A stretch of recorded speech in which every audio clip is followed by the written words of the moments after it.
నియోజకవర్గంలో అభ్యర్థులకు సంబంధించినటువంటి అనుకూల ప్రతికూల అంశాలు ఈ విధంగా ఉంటే కీలకమైన ఓటర్ల అభిప్రాయం ఏ విధంగా ఉంది?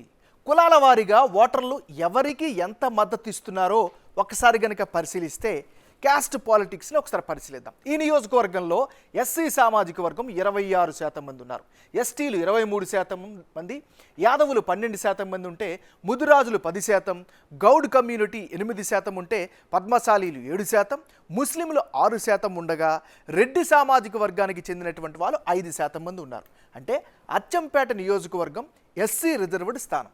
ఇక్కడ ఎస్సీల జనాభా అధికం, దాదాపు 26% మంది ఎస్సీలు ఇక్కడ నివసిస్తున్నారు. వాళ్ళ మద్దతు విషయానికి గనక గమనిస్తే బీఆర్ఎస్ పార్టీకి 47%, కాంగ్రెస్కు 50%, ఇతరులకు 3% అండగా నిలుస్తున్నారని బిగ్ టీవీ ఎలక్షన్ సర్వేలో వెల్లడైంది. గువ్వల బాలరాజుతో పోలిస్తే డాక్టర్గా విశేషమైన సేవలు అందిస్తున్న చిక్కుడు వంశీకృష్ణ ఇమేజ్ కొంత అధికంగా ఉండడం వల్ల ఓటర్లు హస్తం పార్టీ వైపు మొగ్గు చూపుతున్నారు. ఇక్కడ ఎస్టీల జనాభా కూడా ఎక్కువే, వాళ్ళు 23% మంది ఉన్నారు.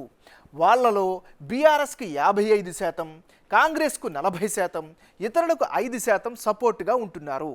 తండాలను గ్రామ పంచాయతీలుగా మార్చారని గులాబీ పార్టీకి, అక్కడ ఎలాంటి అభివృద్ధి జరగడం లేదనే భావన ఉన్న వాళ్ళు హస్తం పార్టీకి మద్దతు ఇస్తున్నారు. బీసీల విషయానికి గనక వస్తే అచ్చంపేటలో దాదాపు 37% జనాభా ఉంది.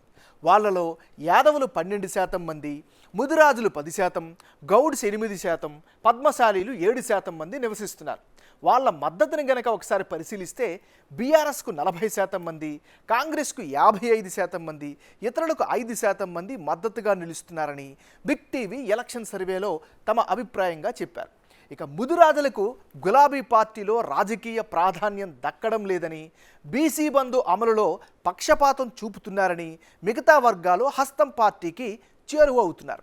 6% మంది ముస్లింలలో 50% బీఆర్ఎస్కు, 47% మంది కాంగ్రెస్కు, 3% మంది అండగా నిలుస్తున్నారు. 5% మంది రెడ్ల మద్దతును గనుక గమనిస్తే బీఆర్ఎస్ పార్టీకి 45%, కాంగ్రెస్కు 50%, ఇతరులకు 5% చొప్పున సపోర్టుగా ఉంటుంది.